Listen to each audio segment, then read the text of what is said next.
ہو۔ حدیث پاک یہ ترمذی شریف میں موجود ہے،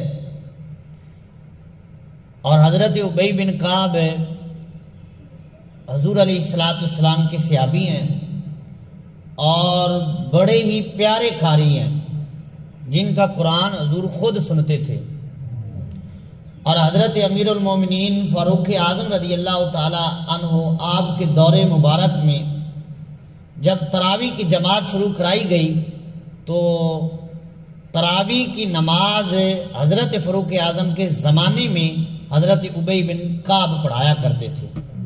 اتنے پیارے قاری تھے کہ حضرت فاروق اعظم بھی ان کو مصلی پر کھڑا کر کے ان کے پیچھے جو ہے وہ تراویح کی نماز ادا کرتے تھے رضی اللہ تعالی عنہ۔ آپ خود بیان کرتے ہیں، کہتے کہ ایک دن میں اللہ تعالیٰ کے پیارے محبوب کریم آقا و مولا رسول کریم صلی اللہ تعالی علیہ وسلم کی بارگاہ میں حاضر ہوا، اور حاضر ہو کر عرض کی، یا رسول اللہ علیہ السلام، میں جو وظائف کرتا ہوں آپ مجھے اجازت عطا فرمائیں کہ ان وظائف میں چوتھا حصہ درود پاک پڑھوں گا اور باقی 3 حصے جو ہے وہ اور وظائف جو ہے وہ ان کو کر لیا کروں گا۔ یعنی کہ اجازت انہوں نے چاہی کہ چوتھا حصہ میں درود پاک پڑھنا چاہتا ہوں۔ تو رسول پاک صلی اللہ تعالی علیہ وسلم نے فرمایا، اگر تو اس سے زیادہ کر لے تو تیرے لیے زیادہ بہتر ہے، یعنی درود پاک زیادہ پڑھے گا تو تیرے لیے زیادہ بہتر ہے۔ تو حضرت ابی بن کعب پھر عرض گزار ہوئے، یا رسول اللہ علیہ السلام، پھر میں آدھا حصہ درود پاک پڑھ لیتا ہوں اور آدھا حصہ جو ہے وہ دیگر وظائف کر لیا کروں گا۔ تو رسول کریم صلی اللہ تعالی علیہ وسلم نے ارشاد فرمایا اگر تو اس سے زیادہ کر لے تو زیادہ بہتر ہے۔ تو انہوں نے پھر عرض کیا کہ پھر میں 3 حصے درود پاک کر لیتا ہوں اور ایک حصہ جو ہے وہ دیگر اور وظائف جو ہے ان کو پڑھ لیا کروں گا۔ تو رسول پاک صلی اللہ تعالی علیہ وسلم نے ارشاد فرمایا اگر تو اس سے اور زیادہ کرے گا تو تیرے لیے اور زیادہ بہتر ہوگا۔ تو اب حضرت ابی بن کعب رضی اللہ تعالی عنہ نے اب عرض کیا، یا رسول اللہ پھر میں سارا ہی درود پاک پڑھوں گا اور وظائف کی جگہ پر میں آپ کی ذات پہ درود پاک کی پڑھا کروں گا، دیگر وظائف کو چھوڑ کر۔ تو اب حضور علیہ السلام نے کیا فرمایا اگر تو ایسا کر لے تو تیری ساری حاجتیں پوری کر دی جائیں گی، جو تیری مراد ہے وہ پوری کر دی جائے گی، اور دوسرا فرمایا تیرے سارے گناہ بھی معاف کر دیے جائیں گے۔ اللہ اکبر! تو یہ درود پاک کی برکت ہے۔ فرمایا حاجتیں بھی ساری پوری ہوں گی اور تیرے سارے گناہ بھی معاف کر دیے جائیں گے۔ اور ایک حدیث پاک کا مفہوم ہے، غالباً مجھے مفہوم یاد آ رہا ہے کہ حضور علیہ السلام نے فرمایا جو جمعہ کے دن درود پاک پڑھتا ہے اللہ تعالیٰ اس کی 100 حاجتیں پوری کرتا ہے، 100 حاجتیں پوری کرتا ہے۔ فرمایا ان 100 حاجتوں میں 30 حاجتیں دنیا کی اور 70 حاجتیں آخرت کی پوری فرمائے گا۔ اللہ اکبر! تو یہ درود پاک کی برکت ہے۔ اصول برکت کے لیے ایک مرتبہ بارگاہ رسالت میں درود و سلام کا ہدیہ پیش کر لیجیے۔ الصلاۃ والسلام علیک یا سیدی یا رسول اللہ وعلی آلک و اصحابک یا سیدی یا حبیب اللہ، الصلاۃ والسلام علیک یا سیدی یا رحمت للعالمین وعلی آلک و اصحابک یا سیدی یا خاتم النبیین۔ چھوٹے تسی آرام نہ بیٹھو، گلا نہ کرو۔ حضرات گرامی، معزز سامعین، بزرگوں اور دوستوں، چھٹے پارے سے آیت کریمہ کی تلاوت کا شرف حاصل ہوا ہے، اور اس آیت کریمہ کا مفہوم بنتا ہے کہ اللہ تعالیٰ نے ارشاد فرمایا، یا ایھا الذین آمنوا اتقوا اللہ، اے ایمان والو اللہ تعالیٰ سے ڈرو، تقوی اختیار کرو، وابتغوا الیہ الوسیلہ، اور اللہ تعالیٰ کی بارگاہ میں وسیلہ تلاش کرو، وجاہدوا فی سبیلہ لعلکم تفلحون، اور اللہ تعالیٰ کی بارگاہ میں جہاد کرو، مجاہدہ کرو، لعلکم تفلحون، اس امید پر کہ تم کامیاب ہو جاؤ۔ تو یہ آیت کریمہ کا مفہوم ہے۔ تو اس میں جو آج کا ہمارا موضوع ہے وہ ہے وابتغوا الیہ الوسیلہ، کہ اللہ تعالیٰ کی بارگاہ میں وسیلہ تلاش کرنا، اور اللہ تعالیٰ حکم دے رہا ہے کہ اللہ تعالیٰ کی بارگاہ میں وسیلہ جو ہے اس کو تلاش کرو۔ اب وسیلہ جو ہے وہ دو چیزوں کا ہے، ایک اعمال صالحہ اور دوسرا مقرب ذاتیں، یعنی اللہ تعالیٰ کی محبوب مقرب جو بندے ہیں ان کا وسیلہ، اور دوسرا جو مقرب اعمال ہیں یعنی نیک اعمال ہیں ان کا وسیلہ جو ہے۔ تو ہم اہل سنت و جماعت کے نزدیک اعمال کا وسیلہ بھی جائز ہے اور اللہ تعالیٰ کے مقرب بندوں کا وسیلہ بھی جائز ہے۔ پھر دوسری بات ہے کہ بعد از وصال یا وصال سے پہلے، تو کچھ کہتے ہیں کہ جب وہ حیات ہیں تو پھر تو ان کا وسیلہ ہو سکتا ہے، جب وہ حیات نہیں ہے تو پھر وسیلہ نہیں ہو سکتا۔ تو ہم اہل سنت و جماعت سنی حنفی بریلیوں کے نزدیک جو ہے، جو اللہ کے محبوب بندے ہیں بعد از وصال بھی وسیلہ جائز ہے اور ان کی حیات میں بھی وسیلہ جائز ہے۔ ہم کہتے ہیں کہ جس طرح ان کی حیات میں اللہ تعالیٰ کی بارگاہ میں وسیلہ پیش کرنا یہ جائز ہے، اسی طرح جب وہ دنیا سے چلے جاتے ہیں تو اس وقت بھی ان کا وسیلہ جو ہے وہ جائز ہے۔ کیوں کہ جب وہ حیات تھے تو اس وقت ان کو مقام دینے والا اللہ تعالیٰ کی ذات تھی، جب وہ دنیا سے چلے گئے ہیں تو اب ان کا مقام کم نہیں ہوا، اللہ کی بارگاہ میں اب بھی ان کا مقام ہے، تو لہذا اب بھی ان کا وسیلہ دینا جو ہے وہ جائز ہے، اور اس میں کوئی جو ناجائز ہونے والی صورت نظر نہیں آتی۔ پھر دوسری بات یہ ہے کہ جو کہتے ہیں کہ وصال کے بعد جب وہ مر جائیں پھر وسیلہ نہیں دے سکتے، ہم کہتے ہیں ہم نے اس نبی کا کلمہ نہیں پڑھا جو مر گیا ہے، ہمارا نبی تو اب بھی زندہ ہے۔ تو زندہ ہے واللہ، تو زندہ ہے واللہ، میری چشم عالم سے چھپ جانے والے، ہمارا عقیدہ وہ نہیں ہے، ہمارا عقیدہ تو یہ ہے وہ کل بھی زندہ تھے آج بھی زندہ ہے۔ تو اس لیے جب اس وقت ان کا وسیلہ جائز تھا تو اب بھی ان کا وسیلہ جائز ہے، اس میں کوئی بدعت یا شرک والی بات نہیں ہے، کیونکہ حیات میں بھی ان کو مقام اللہ تعالیٰ نے دیا تھا، جب وہ قبروں میں چلے گئے ہیں تو اب بھی ان کا مقام ختم نہیں ہوا اللہ کی بارگاہ میں، اب بھی ان کا مقام وہی ہے۔ اللہ تعالیٰ اب بھی ان کی ذاتوں کو جو ہے وہ مقرب رکھتا ہے، اور ان کا نام لے کر جب دعا مانگی جاتی ہے تو اللہ تعالیٰ اب بھی عطا فرماتا ہے۔ تو قرآن اور حدیث کی کچھ مثالیں میں آپ کے گوش گزار کروں گا، جتنا وقت ہے موجود ہے اس میں ہی اپنی بات کو میں کمپلیٹ کرنے کی کوشش کروں گا کہ اللہ تبارک و تعالیٰ نے حکم دیا ہے کہ وابتغوا الیہ الوسیلہ، کہ اللہ کی بارگاہ میں توسل اختیار کرو، کہ کسی کے وسیلے سے اللہ تعالیٰ سے مانگو۔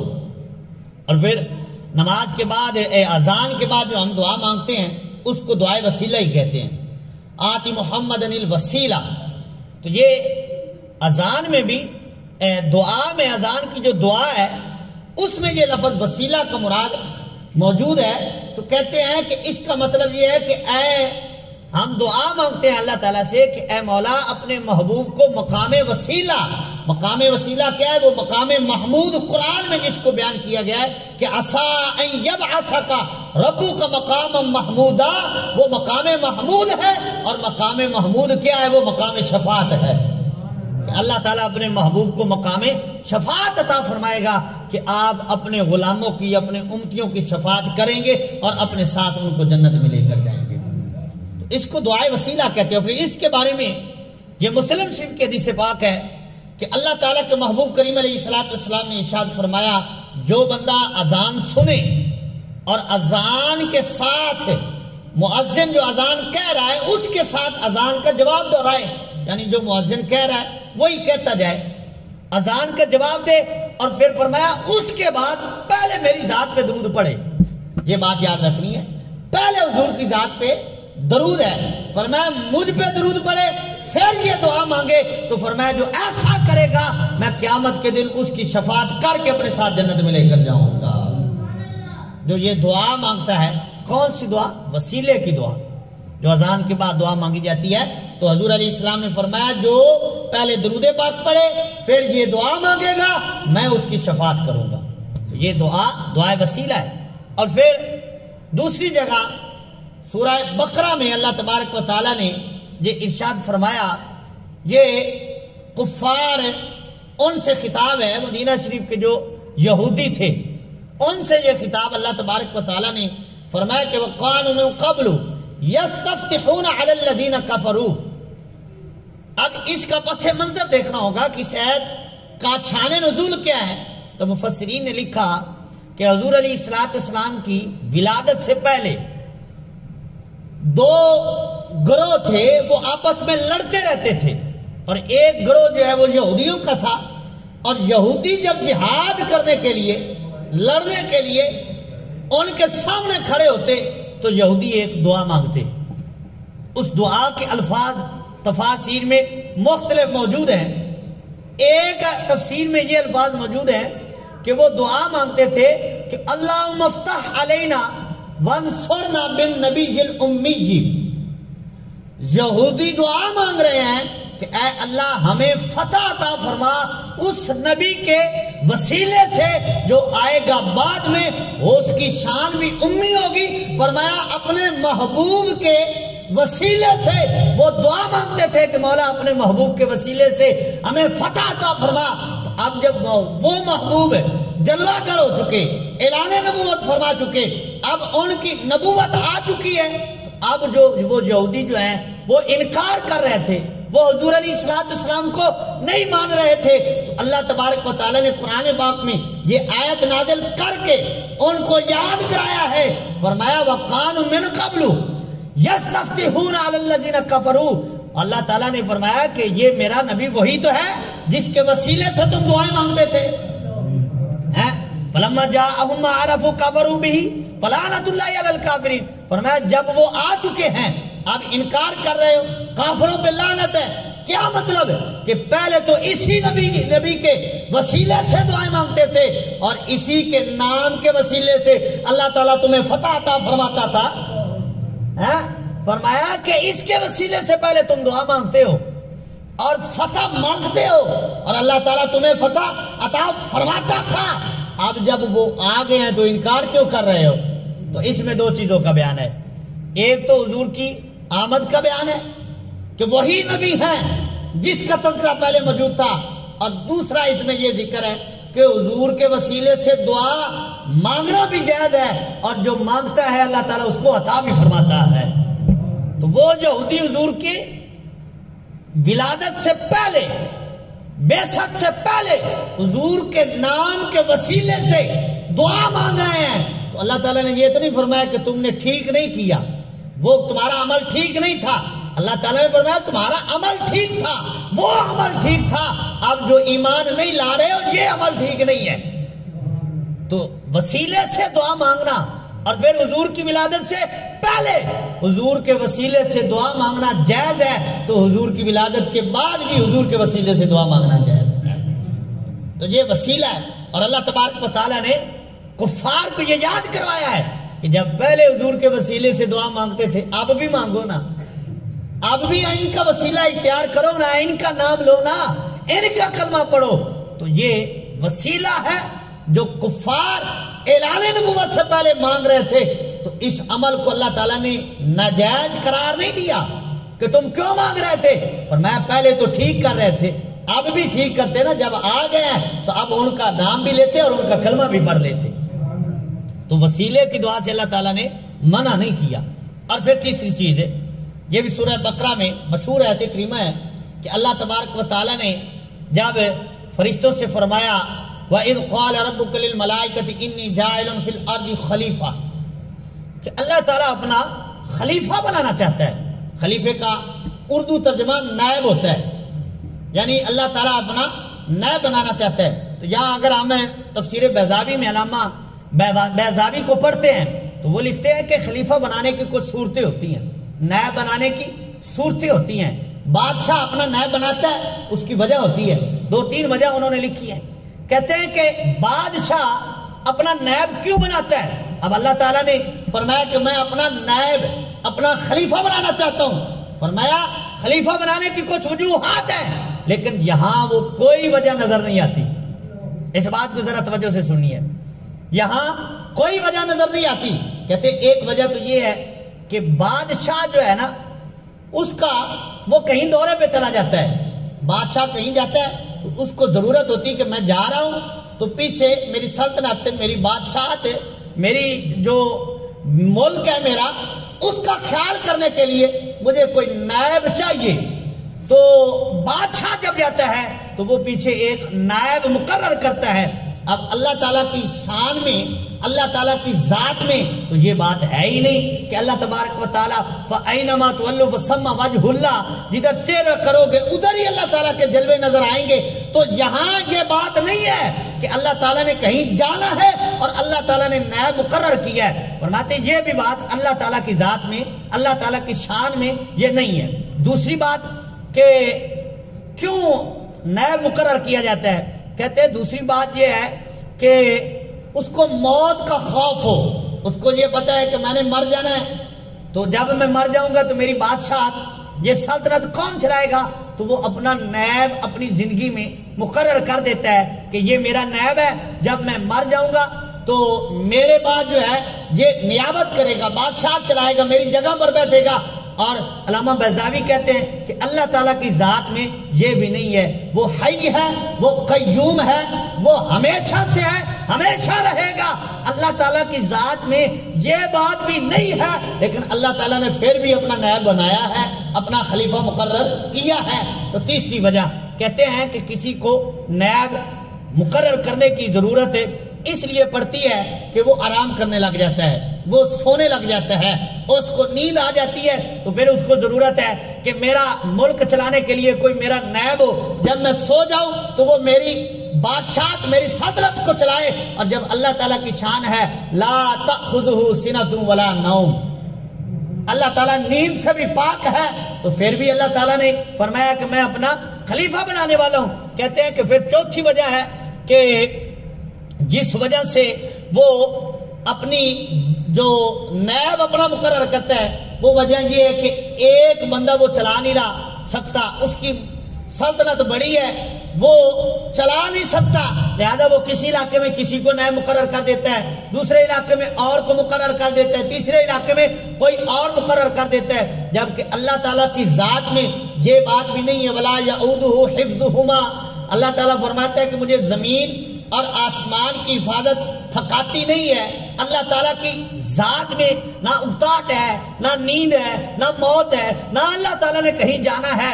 کوئی وجہ بھی نائب مقرر کرنے کی نظر نہیں آتی. لیکن اللہ تعالیٰ نے فرمایا انی جاعل فی الارض خلیفہ, میں خلیفہ بنانے والا ہوں. تو پھر علامہ بیضاوی رحمۃ اللہ علیہ نتیجہ نکالتے ہیں, آپ فرماتے ہیں کہ اللہ تعالیٰ نے اپنا نائب, اپنا خلیفہ اس لیے بنایا ہے کہ اللہ تعالیٰ کی ذات بلند ہے. ہم میں اتنی طاقت نہیں ہے کہ اللہ تعالیٰ سے فیض لے سکے, تو پھر اللہ تعالیٰ نے درمیان میں ایک ایسی ذات کو بنایا ہے جس کا رابطہ اللہ تعالیٰ سے بھی ہو اور اس کا رابطہ اللہ تعالیٰ کے بندوں سے بھی ہو. تو اللہ تعالیٰ نے ایسی ذات کو مقرر کیا ہے بندوں کے درمیان اور اپنے درمیان ایک وسیلہ پیدا کیا ہے جس کو فرمایا کہ وہ میرا خلیفہ ہے. فرمایا تم ڈائریکٹ لے نہیں سکتے کیونکہ اللہ تعالیٰ کی ذات تو نور علی نور ہے, وہاں تو نور ہی نور ہے. بندے میں اتنی طاقت نہیں ہے کہ وہ اللہ تعالیٰ سے کچھ لے سکے, اور اللہ تعالیٰ اپنے بندے کو دینا چاہتا ہے. تو فرمایا تمہارے اندر طاقت نہیں ہے. یہ نہیں کہ اللہ تعالیٰ کی ذات میں نقص ہے, اللہ کی ذات میں کمی نہیں ہے, بندے میں کمی ہے. اللہ تعالیٰ اپنے بندے کو دینا چاہتا ہے. فرمایا جب میں دینا چاہتا ہوں تو پھر فرمایا میں نے دینے کے لیے ایک خلیفہ بنایا ہے اور وہ وسیلہ بنایا ہے جب وہ مجھ سے لیتا جائے گا اور تمہیں دیتا جائے گا. تو فرمایا یہ خلیفہ کا معنی ہے کہ اللہ تعالیٰ نے وسیلہ رکھا ہے, اللہ تعالیٰ نے ایک وسیلہ بنایا ہے کہ تم مجھ سے ڈائریکٹ تو لے نہیں سکتے, میں یہ وسیلہ بنا رہا ہوں, یہ مجھ سے لیتے جائیں گے اور تمہیں دیتے جائیں گے. تو فرمایا یہ خلیفہ بھی اصل میں وسیلہ ہے کہ اللہ تعالیٰ نے درمیان میں ایک وسیلہ پیدا فرمایا ہے کہ جو اللہ تعالیٰ سے رابطہ رکھے گا اور اللہ کے بندوں سے بھی رابطہ رکھے گا ادھر سے فیض لیتا رہے گا اور اللہ کے بندے کو عطا فرماتا رہے گا۔ تو اس سے بھی معنی مراد وسیلہ کی ہوتا ہے کہ اللہ تعالیٰ نے وسیلہ بنایا ہے۔ اور پھر حضرت آدم علیہ السلام یہ حدیث پاک جو ہے یہ موجود ہے المستدرک میں اور الخصائص میں بھی یہ موجود ہے، اور البدایہ والنہایہ میں ابن کثیر نے بھی اس کو نقل کیا ہے۔ المواہب الدنیا میں حضرت قاضی عیاض مالکی رحمۃ اللہ علیہ آپ اس روایت کو نقل کرتے ہیں کہ حضرت آدم علیہ السلام جب زمین پر تشریف لائے 300 سال روتے رہے، پھر دعا کرتے ہیں یا ربی اسألک بحق محمد لما غفرت لی۔ حضرت آدم علیہ السلام اللہ تعالیٰ کی بارگاہ میں دعا کرتے ہیں مولا مجھے اپنے محبوب کے وسیلے سے معاف فرما۔ اللہ اکبر، یہ کون دعا کر رہے ہیں؟ حضرت آدم علیہ السلام، ہمارے ابا جان جن کو لقب جو حاصل ہے کہ وہ ساری جو مخلوق ہے ان کے باپ ہیں ابو البشر، یعنی جتنی بھی مخلوق ہے جتنے بھی انسان ہیں ان کے حقیقی باپ حضرت آدم علیہ السلام ہیں۔ حضرت آدم علیہ السلام بھی دعا مانگ رہے ہیں، ہمارے باپ جو ہیں وہ بھی دعا مانگ رہے ہیں۔ کس کے وسیلے سے؟ ہمارے آقا مولا کے وسیلے سے دعا مانگ رہے ہیں۔ تو بیٹا تو وہی ہوتا ہے نا حقیقی، جو اپنے باپ کے طریقے پر چلے۔ تو ہمارے باپ حضرت آدم علیہ السلام حضور کے وسیلے سے دعا مانگ کے بتا رہے ہیں جب یہ میرا وسیلہ ہے تو تیرا کیوں نہیں ہو سکتے؟ یا ربی اسألک بحق محمد، اے رب میں تیرے محبوب کے وسیلے سے مانگتا ہوں۔ تو اللہ تعالیٰ نے فرمایا اے آدم تجھے کیسے پتا چلا کہ اس کا وسیلہ مانا جائے گا، اس کا وسیلہ قبول ہوگا؟ تو حضرت آدم علیہ السلام نے عرض کی مولا جب تو نے اپنی دست قدرت سے میرے جسم میں روح تخلیق فرمائی، روح کو ڈالا تو میں نے آنکھ کھول لی تو عرش کے ہر پائے پر جو ہے وہ مکتوباً لا الہ الا اللہ محمد رسول اللہ وہ حضور کا نام لکھا ہوا تھا۔ تو میں اسی وقت جان گیا کہ اللہ کو اگر کوئی مجھ سے بھی زیادہ محبوب ہے تو وہ محبوب ہے جس کا نام میری تخلیق سے بھی پہلے اللہ کے نام کے ساتھ لکھا ہوا ہے۔ تو اللہ تعالیٰ نے فرمایا اے پیارے آدم یہ نام یہ ذات مجھے اتنی محبوب ہے کہ اگر اس کو پیدا نہ کرنا ہوتا لما خلقتک، اے آدم میں تجھے بھی پیدا نہ کرتا، تجھے پیدا کیا ہے تو وہ اس محبوب کے وسیلے سے پیدا کیا ہے۔ یہ محبوب کریم علیہ السلام کی شان ہے۔ اور پھر حضرت امام مالک رحمت اللہ علیہ یہ فقہ کے بہت بڑے امام ہیں، جس طرح ہمارے امام اعظم ہیں اس طرح کچھ ایسے لوگ ہیں جو مالکی کہلاتے ہیں اور حضرت امام مالک رحمت اللہ علیہ کے مقلد ہیں۔ جس طرح ہم امام اعظم کے مقلد ہیں، پچھلے جمعہ پر میں نے عرض کیا، اسی طرح کچھ لوگ امام مالک کے مقلد ہیں، وہ مالکی کہلاتے ہیں۔ جس طرح ہم حنفی کہلاتے ہیں وہ مالکی کہلاتے ہیں۔ حضرت امام مالک رحمت اللہ علیہ اور یہ محدث مدینہ ہیں، یہ ان کا لقب ہے، یعنی مدینہ شریف میں بیٹھ کر حضور کی حدیث پڑھایا کرتے تھے لوگوں کو۔ اتنے بڑے فقیہ اور اتنے بڑے عالم اور اتنے بڑے محدث ہیں کہ حضور کے روضہ کے قریب بیٹھ کر حضور کا فرمان لوگوں کو سنایا کرتے تھے۔ ہم جب حدیث پڑھتے ہیں نا تو ہم بیان کرتے قال رسول اللہ، یعنی کہ فلاں راوی نے کہا کہ رسول اللہ نے یہ فرمایا۔ اور حضرت امام مالک جب حدیث پڑھاتے تھے تو آپ قال نہیں فرماتے تھے، آپ فرماتے تھے قال ھذا صاحب المزار۔ جب حدیث پڑھاتے حضور کا فرمان لوگوں کو سناتے تو آپ حضور کے روضے کی طرف اشارہ کر کے فرماتے کہ یہ جو صاحب مزار ہے نا یہ ان کا فرمان ہے۔ اللہ اکبر، تو یہ محبت تھی۔ اور حضرت امام مالک کی محبت کا عالم یہ ہے کہ آپ سے کوئی دروازے پہ آتا مسئلہ پوچھنے کے لیے، آپ دروازے پہ آتے پوچھتے ہاں کیا سوال ہے، وہ کہتا کہ میں نے مسئلہ پوچھنا ہے، آپ فرماتے پوچھو کیا مسئلہ ہے، اسی وقت اس کو وہیں کھڑے ہو کر مسئلہ بتا دیتے۔ اگر وہ کہتا ہے میں نے حضور کی حدیث سننی ہے تو فرماتے پھر ٹھہر جا، پھر گھر جاتے، غسل کرتے، نیا کپڑا پہنتے، خوشبو لگاتے، پھر آپ کی مسرت لگائی جاتی، اس پر آپ بیٹھ جاتے، پھر اس کو فرماتے اب بتا کون سی حضور کی حدیث سننی ہے۔ لوگ پوچھتے حضور یہ اتنا اہتمام کس لیے؟ اگر کوئی مسئلہ پوچھنے آتا ہے دروازے پہ بتا کے واپس بھیج دیتے ہو، اور جب کوئی حدیث سنتا ہے اتنا اہتمام کرتے ہو، نئے کپڑے پہنتے ہو، خوشبو لگاتے ہو، غسل کرتے ہو، پھر حضور کی حدیث سناتے ہو، اس کی وجہ کیا ہے؟ تو فرمایا وجہ یہ ہے کہ یہ الفاظوں کے احترام نہیں ہے، یہ ان کا احترام ہے جن کی حدیث سنانی ہے، یہ حضور کے فرمان کا احترام ہے۔ اتنا زیادہ ان میں ادب تھا۔ اور پھر ادب کی اگر مثال بیان کریں، حضرت امام مالک جب مدینہ شریف کی گلیوں میں چلتے نا تو دیواروں سے لگ لگ کے چلا کرتے تھے، دیوار کے ساتھ لگ کر چلتے۔ کوئی پوچھتا حضور ساری گلی تو خالی ہے، سارا بازار تو خالی ہے، آپ یہ دیوار سے لگ لگ کے کیوں چل رہے ہیں؟ فرمایا اس لیے کہ یہ بازار ہے، یہ گلی ہے، کہیں میرا قدم اس جگہ پہ نہ آ جائے جہاں حضور کا آیا تھا۔ اللہ اکبر، یہ ادب ہے ان میں۔ وہ لوگ ادب والے تھے، ادب کی مثال قائم کی۔ اور جو میں آپ کی بات کرنے لگا تھا، حضرت امام مالک رحمۃ اللہ علیہ، آپ سے خلیفہ منصور نے ایک دن سوال کیا، یہ شفا شریف میں موجود ہے۔ جب مکہ شریف کی حاضری تھی، حضرت امام مالک بھی وہاں تھے، وہ خلیفہ جو ہے وہ بھی وہاں موجود تھا، کعبہ شریف کے سیر میں۔ اس نے حضرت امام مالک سے سوال کیا، حضرت امام مالک سے کہنے لگا کہ آپ مجھے یہ بتائیے کہ کیا یہاں کھڑے ہو کر حضور کی طرف چہرہ کر کے دعا مانگنا جائز ہے؟ حضرت امام مالک سے سوال ہوا کیا کہ کعبے میں کھڑے ہو کر، کعبے کو پیٹھ کر کے رسول اللہ صلی اللہ تعالی علیہ وسلم کی طرف چہرہ کر کے دعا مانگنا جائز ہے؟ تو حضرت امام مالک کا فتویٰ سنیے۔ آج لوگ کہتے نہیں، کعبے کو تو پیٹھ نہیں نہ کرنی چاہیے، اگرچہ رسول اللہ کو دل ہے، ان کو کوئی فکر نہیں ہے، اس بات کو کوئی نہیں ہے۔ اچھا اب سنیے حضرت امام مالک کا فتویٰ، محدث مدینہ ہے، عالم مدینہ ہے، رسول اللہ کے روضے پہ بیٹھ کر حدیث پڑھانے والے ہیں۔ آپ نے کیا جواب دیا؟ تو حضرت امام مالک رحمت اللہ علیہ آپ فرماتے ہیں کہ تو رسول اللہ صلی اللہ علیہ وسلم کو پیٹ کرے گا؟ فرمایا ایسا نہ کر، رسول کریم صلی اللہ تعالی علیہ وسلم کی طرف چہرہ کر۔ کیوں؟ فرمایا اس لیے کہ وہ تیرا بھی وسیلہ ہے اور تیرے باپ آدم کا بھی وسیلہ ہے۔ فرمایا حضور کی طرف چہرہ کر کے دعا مانگ۔ کیوں؟ کہ یہ تیرے باپ حضرت آدم علیہ السلام کا وسیلہ بھی یہی ہستی ہے، اور اگر کوئی تیرا وسیلہ بنے گا، اگر کوئی تیری شفاعت کرے گا تو وہ کوئی اور نہیں ہے، وہ بھی رسول کریم صلی اللہ تعالی علیہ وسلم کی ذات ہے۔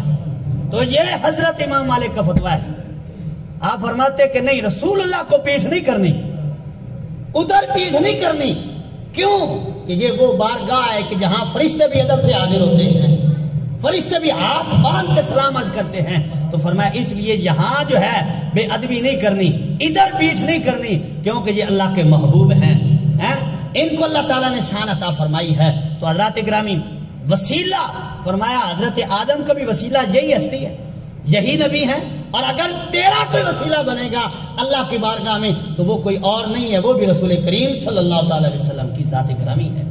حضرات گرامی، یہ ہمارے علماء کے قول اور یہ فتاویٰ جات ہیں۔ اور حضرت امام شافعی کی بھی میں بات کروں، جس طرح ہم حنفی ہیں، کچھ لوگ شافعی ہیں، بڑے امام ہیں، آپ کا بھی بڑا مقام ہے، تو آپ جب بھی بغداد شریف جاتے تو حضرت امام اعظم ابو حنیفہ رحمۃ اللہ علیہ کے روضے پہ حاضری دیتے، اور حضرت امام اعظم 150 ہجری میں آپ کا وصال ہے، اور امام شافعی کا 150 میں آپ کی ولادت ہے۔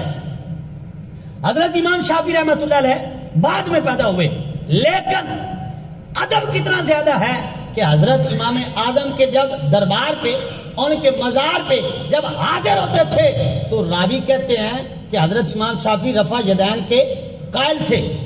اور رفع یدین اگر کوئی قائل ہو کے کرتا ہے تو پھر کوئی مسئلہ نہیں، غیر مقلد نہ ہو، مقلد ہو تو وہ ایک علیحدہ مسئلہ ہے، علیحدہ موضوع ہے۔ تو لوگ کہتے ہیں کہ امام شافعی حضرت امام اعظم کے مزار پہ جب جاتے تو آپ رفع یدین نہیں کرتے تھے، بغیر رفع یدین کے نماز پڑھتے تھے۔ تو کسی نے پوچھا حضور آپ کا فتویٰ ہے کہ رفع یدین کرنا ہے، اب جب یہاں آئے ہیں تو رفع یدین چھوڑ دیا ہے، اس کی وجہ کیا ہے؟ فرمایا کہ یہ جن کا مزار ہے نا وہ رفع یدین کے قائل نہیں تھے، اور مجھے حیا آتی ہے کہ میں ان کے سامنے کھڑے ہو کے رفع یدین کر کے نماز پڑھوں۔ اللہ اکبر، ان کا ادب اور رشتہ اور تعلق دیکھے کتنا زیادہ ہے۔ یہ امام شافعی ہیں۔ آپ جب بھی بغداد جاتے، اور بلکہ بعض دفعہ ایسا بھی ہوتا کہ آپ فرماتے کہ کوئی مسئلہ مشکل ہو جاتا تو میں بغداد شریف میں جا کے امام اعظم کی قبر پہ کھڑے ہو کے 2 رکعت نماز نفل ادا کرتا، اور نفل ادا کر کے پھر میں اللہ کی بارگاہ میں دعا مانگتا۔ فرماتے ہیں میں جو بھی دعا مانگتا ان کے مزار کی برکت سے اللہ تعالیٰ میری حاجت کو پورا فرما دیتا۔ اللہ اکبر۔ تو یہ امام شافعی رحمت اللہ علیہ ہے۔ آپ کا عقیدہ ہے کہ کہاں جا رہے ہیں؟ حضرت امام اعظم ابو حنیفہ رحمت اللہ علیہ آپ کے مزار پہ کھڑے ہو کے نفل بھی پڑھ رہے ہیں، دعا بھی مانگ رہے ہیں، اور ان کے وسیلے سے دعا مانگ رہے ہیں۔ اور پھر کیا فرماتے ہیں؟ فرماتے یہ نہیں ہوا کہ میں نے نفل پڑھے ہوں، میں نے دعا مانگی ہو، میری دعا قبول نہ ہوئی ہو، میری حاجت پوری نہ ہوئی ہو۔ فرماتے دعا بعد میں مانگتا تھا، میری حاجت پہلے پوری ہو جاتی تھی۔ اللہ اکبر۔ تو یہ امام شافعی رحمت اللہ علیہ آپ کا مذہب اور مسلک ہے۔ اور پھر حضرات گرامی حدیث پاک، یہ بخاری شریف کی حدیث پاک ہے، امیر المومنین غیظ المنافقین اشداء علی الکفار حضرت فاروق اعظم رضی اللہ تعالی عنہ، آپ کا دور خلافت ہے کہ قحط پڑ گیا، بارش نہیں ہو رہی، تو آپ نماز استسقاء پڑھی جاتی ہے جب بارش طلب کرنے کے لیے ہو، تو اس کو نماز استسقاء کہتے ہیں۔ اس کے باقاعدہ محدثین نے باب باندھے نماز استسقاء کے، حضور علیہ السلام کی سنت سے نماز استسقاء ثابت ہے۔ تو حضرات گرامی حضرت امیر المومنین فاروق اعظم رضی اللہ تعالیٰ عنہ آپ کے دور میں قحط پڑ گیا، بارش نہیں ہو رہی، تو آپ لوگ اکٹھے ہو گئے، انہوں نے کہا حضور اب کیا کرنا ہے؟ تو حضرت فاروق اعظم رضی اللہ تعالیٰ عنہ نے وہیں کھڑے ہو کے دعا مانگنی شروع کر دی، اور حضور کے چچا جان حضرت عباس رضی اللہ تعالیٰ عنہ یہ وہاں موجود تھے۔ تو اب حضرت فاروق اعظم کی دعا کا انداز دیکھیں۔ حضرت فاروق اعظم رضی اللہ تعالیٰ عنہ آپ دعا مانگتے، اللہم انا کنا نتوسل الیک بنبینا فتسقینا وانا نتوسل الیک بام نبینا فاسقنا قال فیسقون، او کما قال۔ راوی کہتے ہیں کہ حضرت فاروق اعظم رضی اللہ تعالیٰ عنہ اللہ تعالیٰ کی بارگاہ میں دعا مانگتے ہیں، مولا پہلے تو ہم تیرے نبی کے وسیلے سے دعا مانگتے تھے۔ اچھا، اب وسیلے سے دعا مانگنا یہ حضرت فاروق اعظم کا قول بتا رہا ہے کہ وہ پہلے بھی دعائیں مانگتے تھے وسیلے سے، یہ نہیں کہ آج ان کی پہلی دعا ہے۔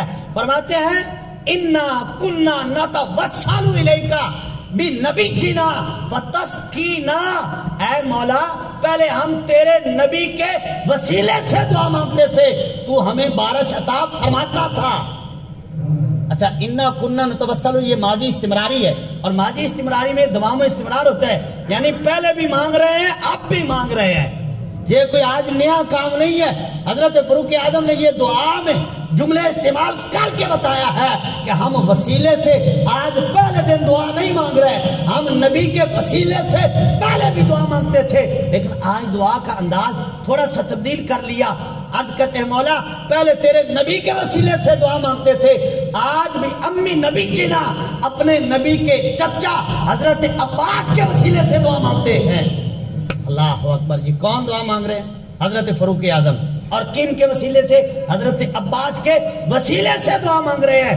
اب راوی کہتے ہیں حضرت فاروق اعظم دعا مانگتے ہیں، مولا پہلے تیرے محبوب کے وسیلے سے دعا مانگتے تھے تو ہمیں بارش عطا فرماتا تھا، مولا آج تیرے محبوب کے چچا جان حضرت عباس رضی اللہ تعالی عنہ ان کے وسیلے سے دعا مانگتے ہیں، مولا ہمیں بارش عطا فرما۔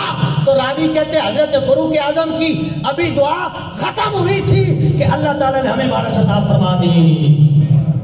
اور یہ کہاں حدیث پاک ہے؟ بخاری شریف میں موجود ہے۔ حضرت فاروق اعظم کا قول ہے حضور علیہ السلام کے چچا جان کے وسیلے سے دعا مانگ رہے ہیں، اور پھر راوی کہتے ہیں دعا مانگی ہے، ایسا نہیں کہ بعد میں قبول ہوئی ہو یا نہ قبول ہوئی ہو کہ وسیلے سے کیوں دعا مانگی گئی ہے، نہ راوی کہتے ہیں فاروق اعظم نے ابھی دعا ختم کی تھی کہ اللہ تعالیٰ نے ہمیں بارش عطا فرما دی ہے۔ تو یہ فاروق اعظم کا عمل ہے۔ اگر کوئی کہے کہ حضور علیہ السلام حیات نہیں تھے، حضرت عباس حیات تھے، تو حیات کا وسیلہ پیش ہو سکتا ہے، زندہ کا وسیلہ پیش ہو سکتا ہے، تو یہ عقل کا فطور ہے۔ حضرت فاروق اعظم بتانا یہ چاہتے تھے کہ اللہ کی بارگاہ میں حضور کا مقام بہت ہی بلند ہے، بڑا ہے، لیکن جو حضور کی نسبت رکھنے والے ہیں اللہ کی بارگاہ میں تو ان کا بھی بڑا مقام ہے۔ ان کے وسیلے سے دعا مانگو گے اللہ پھر بھی قبول فرما دے گا۔ حضور کی شان تو پھر بڑا ہے نا، ان کی شان کو تو کیا کہنا، اللہ نے جو ان کو شان عطا فرمائی، ان سے نسبت رکھنے والے، ان کے جو رشتہ دار رشتے میں جو چچا لگتے ہیں، اللہ کی بارگاہ میں تو ان کا بڑا مقام ہے کہ ان کے وسیلے سے مانگا جائے اللہ پھر نہیں رد فرماتا، اگر حضور کے وسیلے سے مانگا جائے تو اللہ تعالیٰ پھر کتنا عطا فرمائے گا۔ اور یہ تو قول اور یہ فعل حضرت فاروق اعظم کا ہے۔ پھر چلیے میں حضور کا فرمان آپ کے سامنے عرض کرتا ہوں کہ یہ ذرا سبحان اللہ۔ حضور علیہ السلام کی چچی جان حضرت فاطمہ بنت اسد، حضرت شیر خدا علی المرتضیٰ رضی اللہ تعالی عنہ، آپ کی امی جان، آپ کا جب وصال ہوا، اور یہ حضرت فاطمہ بنت اسد جو ہے حضور علیہ السلام سے بڑا پیار کرتی تھی۔ آپ کا جب وصال ہوا تو راوی کہتے ہیں، یہ مستدرک حاکم میں اور طبرانی شریف میں حدیث پاک موجود ہے کہ حضور علیہ السلام کی چچی جان حضرت فاطمہ بنت اسد کا جب وصال ہوتا ہے تو حضور علیہ السلام خود ان کی قبر میں اترتے ہیں۔ اللہ اکبر، سرکار کرم نوازی ایسے فرماتے ہیں کہ خود ان کی قبر میں اترتے ہیں، اور پھر سرکار علیہ السلام خود ان کو قبر میں رکھتے ہیں، اور قبر میں رکھ کے حضور علیہ السلام اللہ کی بارگاہ میں دعا مانگتے ہیں، اللہم اغفر لأمی فاطمہ بنت اسد، اے مولا یہ میری ماں ہے، فاطمہ بنت اسد ہے، اس کو معاف فرما۔ اچھا، اب یہ دعا یہاں ختم تو نہیں ہوئی، اور پھر آگے وَوَسِّعْ مَدْخَلَهَا، مولا ان کا مدخل یعنی قبر اس کو وسیع فرما، بحق نبی جی کا، اپنے نبی کے وسیلے سے۔ اللہ اکبر، بحق نبی جی کا، یہ حضور دعا مانگ رہے ہیں اللہ کی بارگاہ میں وسیلے سے، مولا بحق نبی جی کے یعنی اپنے نبی کے وسیلے سے، یعنی میرے وسیلے سے۔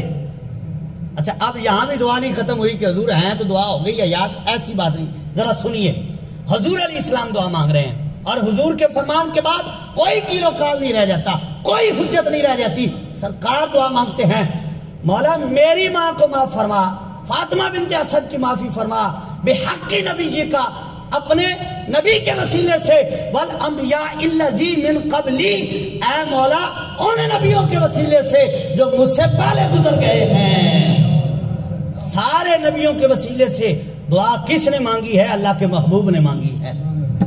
سرکار دعا مانگ رہے ہیں، اپنا وسیلہ بھی اللہ کی بارگاہ میں پیش کر رہے ہیں، اور جتنے انبیاء گزر گئے ہیں ان سارے نبیوں کا وسیلہ پیش کر کے سرکار دعا مانگ رہے ہیں۔ اور یہ ہمارے لیے تعلیم امت ہے کہ جب دعا مانگنی ہے میرا بھی وسیلہ پیش کرو، اور اللہ کے نبیوں کا، دیگر نبی جو ہیں ان کا بھی وسیلہ پیش کرو۔ جب یہ دعا مانگو گے اللہ تعالیٰ زیادہ جلدی قبول فرما لے گا۔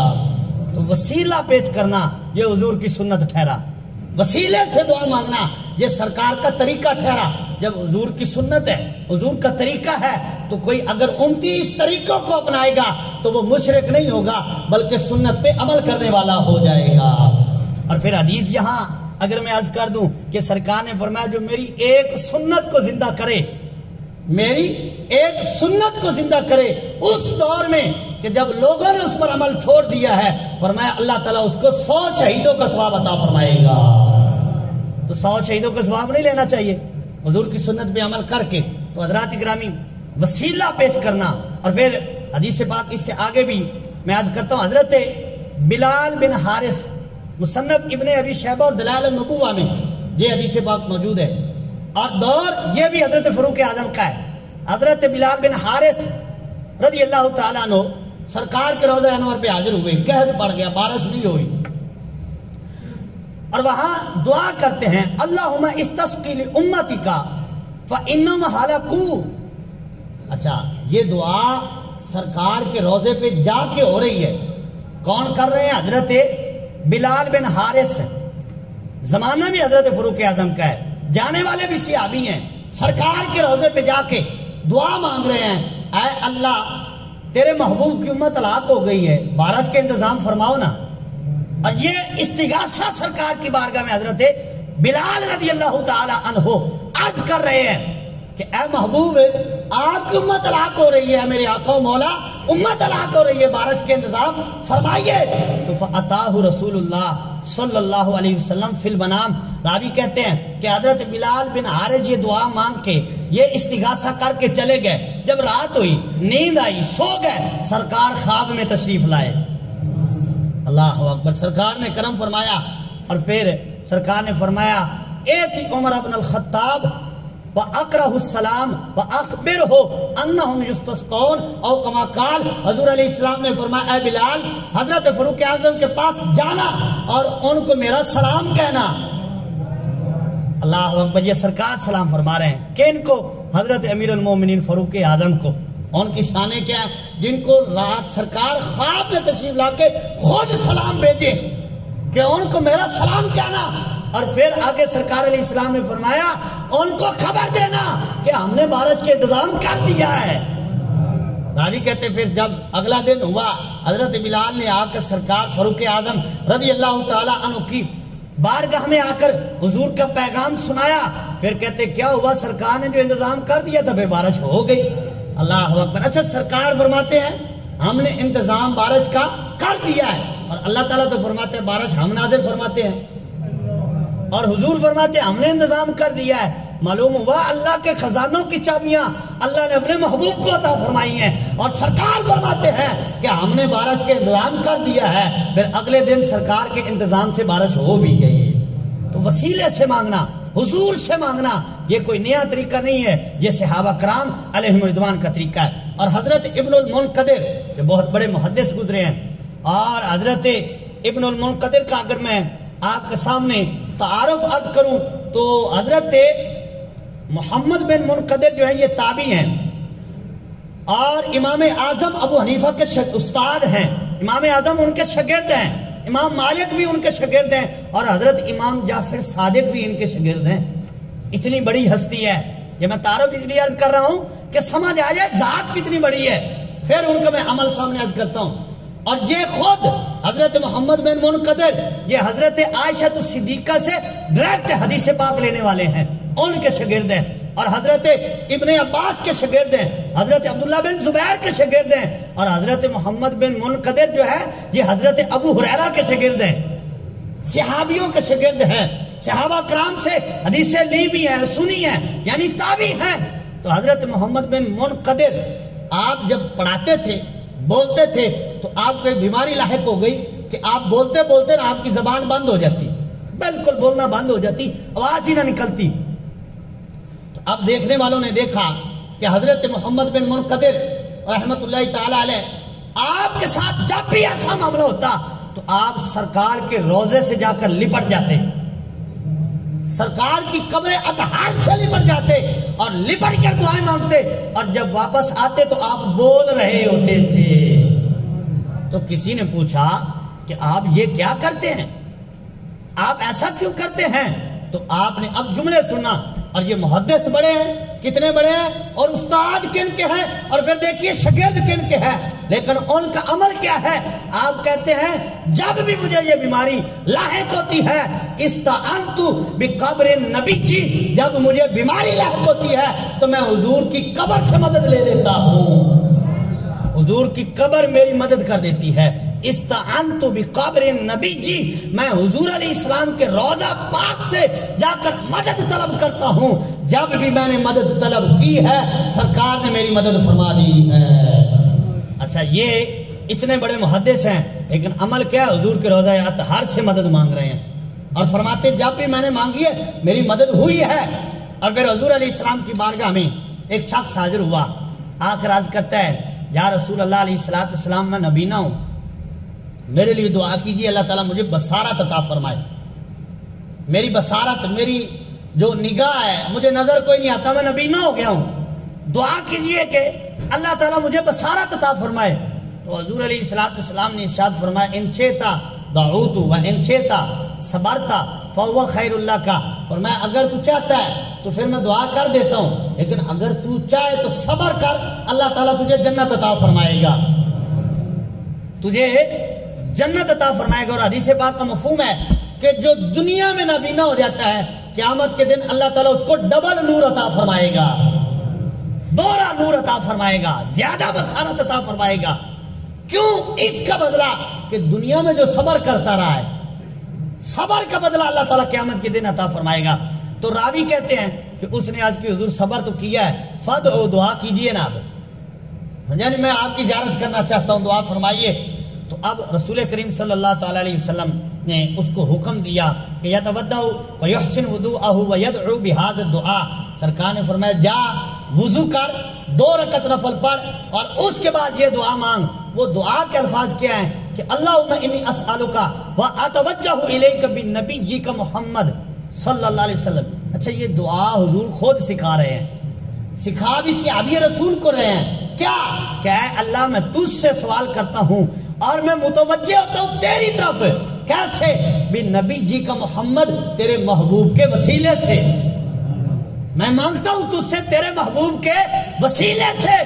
اور پھر جو نبی ہیں، رحمت والے ہیں، یا محمد، اے محبوب میری طرف توجہ فرمائیے صلی اللہ علیہ وسلم۔ یہ دعا صحابی رسول کو سکھائی گئی اور سکھانے والے بھی اللہ کے محبوب ہیں، اور حضور علیہ السلام نے دعا سکھائی، فرمایا یا محمد کہہ کے پھر دعا کر، اور انی واتوجہ بک الی ربی، اے محبوب تیرے وسیلے سے میں رب کی طرف توجہ کرتا ہوں، فی حاجتی حاضی، یہ حاجت ہے، یہ پریشانی ہے، لتقدالی اللہم شفیہ فیہ، اے مولا مجھے شفا عطا فرما، میری مصیبت اپنے محبوب کے وسیلے سے دور فرما۔ تو راوی کہتے ہیں ابھی وہ دعا کے لیے گیا تھا، ہم مجلس میں بیٹھے تھے، ہم گئے نہیں تھے، وہ محفل ختم نہیں ہوئی تھی جن کو سرکار نے دعا سکھا کے بھیجا تھا، ہم اٹھے بھی نہیں تھے کہ وہ جب واپس آتا ہے اللہ نے اس کو بصارت عطا فرما دی ہے، وہ ٹھیک ہو کے آ گیا ہے۔ کہتے اس نے دعا مانگی، ایسا نہیں ہوا کہ قبول نہیں ہوئی، سرکار نے سکھائی ہے، وسیلے سے دعا سکھائی ہے، ایسا نہیں ہوا کہ اس کی دعا قبول نہ ہوئی ہو۔ کہتے ہم ابھی گئے بھی نہیں تھے کہ اللہ تعالیٰ نے اس کو نگاہ عطا فرما دی تھی۔ یہ حضور کے وسیلے سے دعا حضور نے خود سکھائی ہے، اور جس نے مانگی ہے اللہ نے قبول بھی فرمائی ہے۔ اور حضرت عثمان بن حنیف رضی اللہ تعالیٰ عنہ، آپ کا قول ہے کہ حضرت عثمان غنی رضی اللہ تعالیٰ عنہ کا دور تھا، ایک بندہ بار بار آتا، اس کی بات نہ سنی جاتی، اس کی بات کی طرف توجہ ہی نہ ہوتی، حضرت عثمان غنی نے اس کی طرف توجہ ہی نہیں دی۔ تو حضرت عثمان بن حنیف اس کو دیکھ رہے تھے، یہ اور ہیں، وہ دیکھ رہے تھے کہ یہ بار بار آتا ہے، بات کرنا چاہتا ہے لیکن کر نہیں پاتا، تو اس سے ملے، اس سے کہا کہ آپ کی کیا حاجت ہے؟ اس نے کہا میری نا بڑی پریشانی ہے، میں امیر المومنین عثمان غنی سے ملنا چاہتا ہوں رضی اللہ تعالیٰ، لیکن میرا وقت ہی نہیں آتا، میری ملاقات، میری بات ہی نہیں سنی جاتی۔ تو فرمایا پھر ایسا کر، گھر جانا، یہ نہ وضو کر کے نہ 2 رکعت نفل ادا کرنا اور یہ دعا مانگنا۔ کون سی دعا؟ وہی جو حضور نے سکھائی تھی، وہی دعا حضرت عثمان بن حنیف نے اس شخص کو بتائی، وہ گھر گیا، دعا مانگی، نفل ادا کیے، وضو کر کے نفل پڑھ کے دعا مانگ کے، اگلے دن جب حضرت عثمان غنی کے پاس آیا تو سب سے پہلے اس کی بات سنی گئی، اور بات بھی سنی گئی اور جو حاجت تھی وہ بھی پوری کر دی گئی۔ خوشی خوشی واپس جا رہا تھا، حضرت عثمان بن حنیف سے ملاقات ہوئی، فرمایا ہاں حاجت ہو گئی پوری؟ اس نے کہا ہو گئی۔ تو اس نے کہا آپ نے حضرت عثمان غنی سے سفارت کی ہے؟ فرمایا میری تو ان سے ملاقات ہی نہیں ہوئی۔ ان کا پھر میری طرف توجہ کیسے ہو گئی؟ فرمایا تو نے جو حضور کے وسیلے سے جو دعا مانگی ہے یہ میری طرف سے نہیں، یہ میں نے مجرب عمل حضور کی بارگاہ سے دیکھا تھا، اس لیے جو بھی کرتا ہے اللہ تعالیٰ اس کی حاجت کو پورا فرما دیتا ہے، کیونکہ یہ سکھائی ہوئی حضور کی دعا ہے اور حضور کے وسیلے سے دعا ہے۔ فرمایا جو مانگتا ہے اللہ تعالیٰ اس کی حاجت پوری فرما دیتا ہے۔ اللہ تبارک